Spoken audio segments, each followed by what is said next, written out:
What if the loudest anti-elite movements online were never outside the system at all, but just another resource being mined by the same people they thought they were exposing?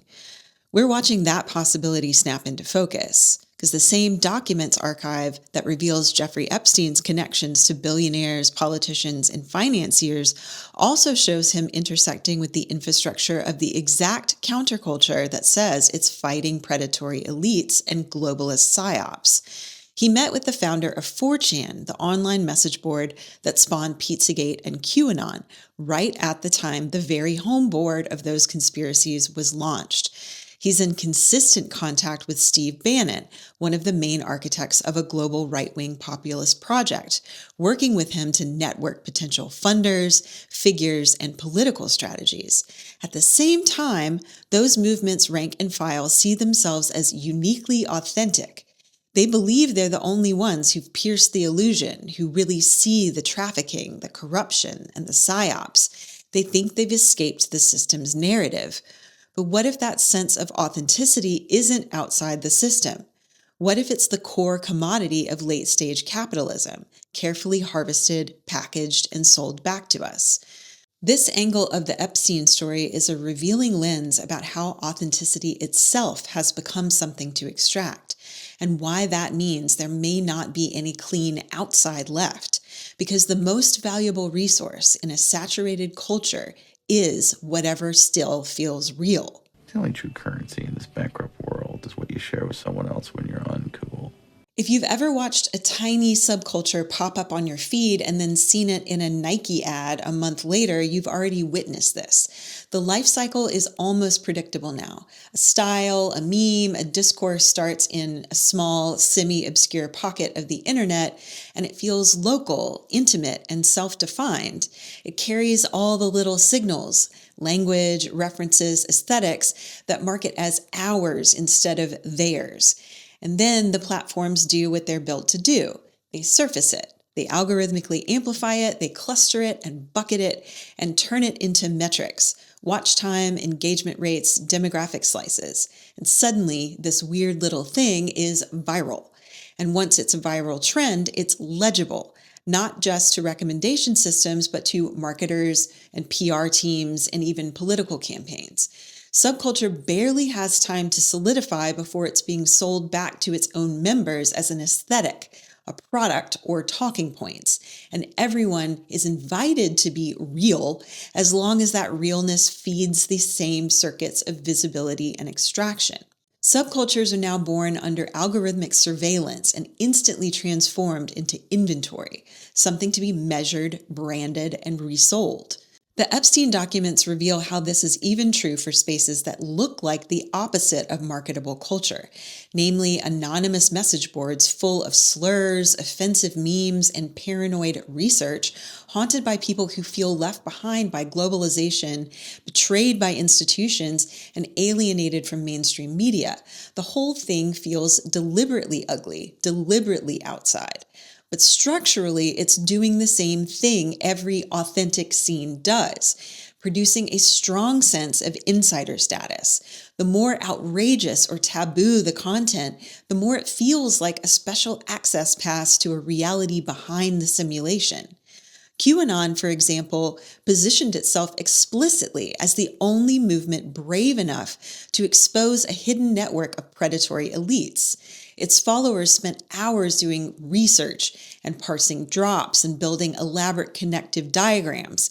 That same effort becomes a kind of proof, because if you work this hard to see it, it must be true.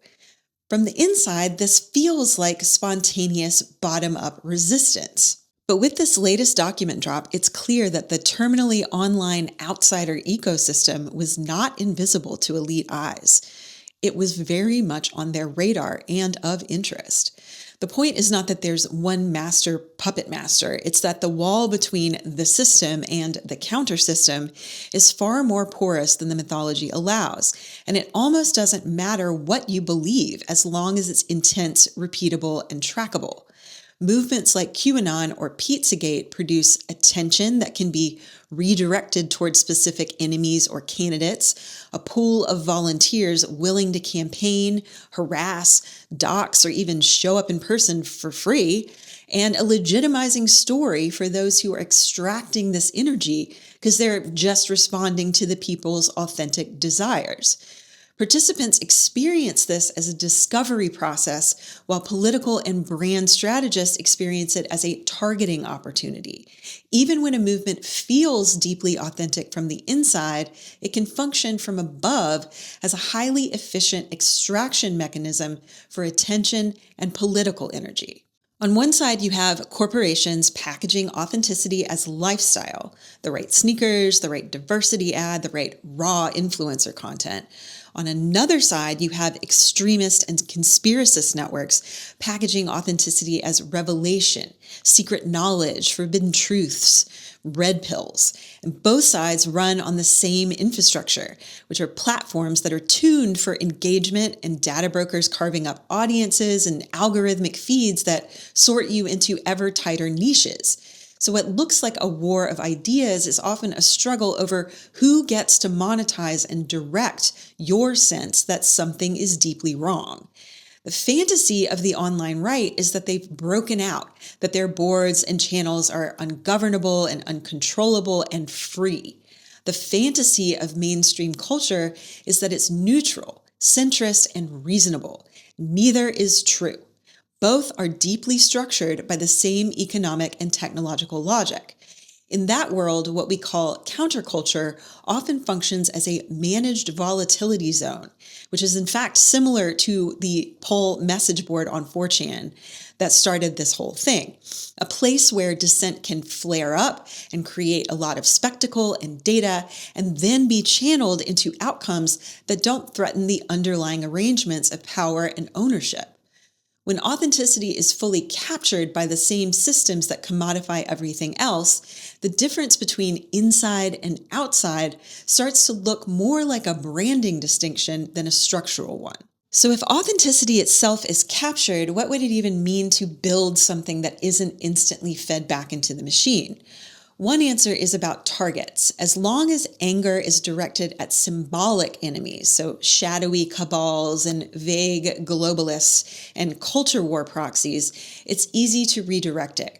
When it's aimed at concrete structures like who owns what, who writes which laws, who controls which infrastructures, it becomes harder to domesticate. Another answer is about infrastructure itself. Trying to build genuinely resistant culture entirely inside systems designed for ad targeting and infinite scroll is like trying to run a revolution out of a mall. You can do some things there. You can meet people, you can spread ideas, but the rent still gets paid and the food court still serves Panda Express. Real alternatives probably require different technical and institutional arrangements, ways of talking, organizing, and creating that aren't instantly scraped into data sets and turned into recommendations. If authenticity is the thing being extracted, resistance has to be more than just being real. It has to be about changing or at least routing around the systems that turn realness into revenue.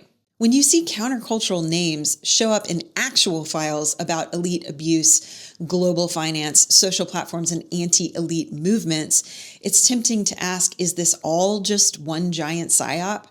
That question assumes that there's a single script, a single mastermind, or clean reveal at the end of the movie, but reality is usually messier and in some ways more disturbing. You don't need perfect coordination when the underlying incentives are aligned. You don't need a single director when the same infrastructures make the same strategies profitable across domains.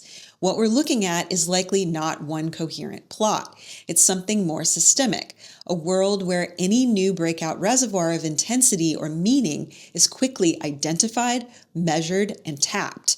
A world where even the movements that claim to see through the system are quietly feeding it. The deeper question is, how do we live, think, and organize in a world where authenticity itself has become the primary thing being extracted?